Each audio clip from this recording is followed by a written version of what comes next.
독일 베를린에 거주하는 제독화가 유현경은 2019년도 12월 말에 독일로 출국한 이래 국내에서 개인전, 2인전, 3인전 등 여러 가지 전시를 갖다 계속 열고 있어서 과연 독일에 간 게 맞는지 의심이 들 정도인데요. 올해 개인전 2편을 또 열었습니다. 근데 이번 개인전 2개는 이전의 개인전들하고 또 달라요. 왜냐면 작가가 갤러리에 직접 등장을 했어요. 귀국전이에요. 한국의 모처에 혹시 숨어서 지내는 건 아닌지 물어보려고 가서 만나고 왔습니다. 2022년도 유현경의 국내 개인전 2편 중에 한 편은 반포에 있는 갤러리 마크에서 열리는 너의 맑음과 향기라는 제목의 전시인데, 유현경은 이번처럼 시의 제목이나 문학작품의 한 문단에서 빼온 듯한 그런 문장의 개인전 제목 달기를 많이 해왔죠.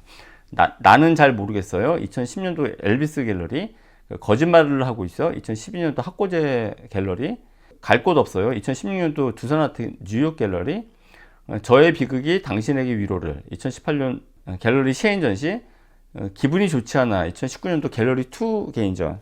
갤러리 마크 전시가 끝나갈 무렵에 강남구에 있는 신사동에서 JN 갤러리에서 어트랙티브니스, 우리나라 말로 번역하면 이목끌기 내지 매력 정도로 번역될 것 같은데, 이 전시가 또 열리고 있어서 저는 반포에 있는 마크 전시를 먼저 보고 신사동으로 넘어가서 JN 갤러리 오프닝에 참석을 했어요.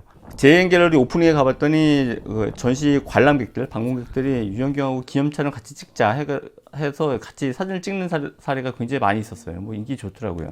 저랑 전시를 같이 봤던 동행이 유현경 작품을 어떻게 생각하냐라고 물어봐서 제가 연전에 유현경 전시 서문, 평문을 쓴 적이 있고, 그리고 그림 모델을 선 게 한 8차례 내외가 있거든요.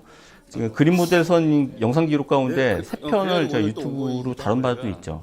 그래서 아무튼 동행의 유현경 작품을 어떻게 생각하냐는 질문에 대해서 초반 작품, 그러니까 일반인 남성 모델 같은 20대 때 만든 초반 작품은 그 작품 제작에 드라마가 있었기 때문에 주목을 하게 됐고, 그림 모델과 거의 닮지 않은 초상화 시리즈, 초상화 되게 많이 그렸잖아요. 모델과 화가 사이에 주고받는 호흡이나 관계에 좀 더 중시해서 모델의 객관적인 외향보다는 화가, 유현경의 주관적인 감정을 재현하는 데 더 중점을 둔 이런 그림들. 예를 들어서 갤러리 마크에서도 한국형 모나리자를 닮은 초상화가 있어요. 그러니까 이처럼 전적으로 작가의 주관이 중심된 초상화는 주목할 만한 부분이 있었다라고 얘기를 했고, 한 요 몇 년 사이에 동양미학에서 흔히 나오는 여백, 과감하게 그림의 한 8, 9할 이상을 확 비워주는 풍경화를 자주 만나게 되거든요.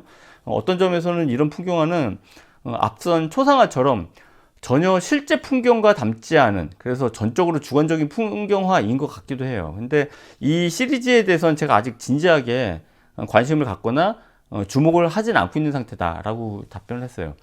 유현경의 차별점이 뭘까? 미완으로 마감한 듯한 붓질, 그리고 캔버스의 큰 부분을 차지하는 과감한 여백 처리, 눈에 확 띄는 스토리가 결여된 화면들, 딱 봤을 때 이게 무슨 내용인지 전혀 모르겠으니까. 그리고 동양화처럼 큰 붓질이 각인시키는 첫 인상들, 그리고 작품하고는 도무지 당장 연결되지 않는 어떤 문장이 긴 작품 제목 내지 전시 제목, 이런 것들이 기존의 다소 정형화된 회화의 틀과는 다른 역설적인 차별점을 만드는 것 같다라는 얘기도 나눴고요. 왜냐하면 승패를 가르는 최전선이 시감각일 수밖에 없는 게 미술이거든요. 저는 앞서 말씀드린 것처럼 유현경의 그림 모델을 여러 번 썼어요. 그 가운데 3번 정도를 유튜브 영상으로 담아서 올렸고, 그게 또 인기도 되게 좋았는데, 보시는 것처럼 유튜브 프로필 사진이 유현경 그림입니다. 2018년도 청담동 갤러리 쉐인에서 출품됐던 저의 초상화 가운데 일부를 제가 따가지고 제 유튜브 프로필로 쓰는 건데, 제 초상화나 아니면 캐리커처는 종래 현태준 작가나 아니면 여러 매체에서 다뤄진 바가 사실 있어요. 근데 그 가운데 제가 유현경 초상화를 선택한 이유가 뭘까 생각을 해봤더니, 그것도 역시 실물과 전혀 닮지 않은 초상화만이 갖고 있는 제멋대로의 매력이 있지 않을까, 그래서 선택한 게 아닐까라고 생각을 하게 되네요. 유현경의 그림 모델을 할 때 유현경이 내 그림을 이렇게 다 그린 다음에 저랑 전혀 닮지 않은 초상화를 보여주면서 너무 닮지 않았어요? 라고 물어봐요.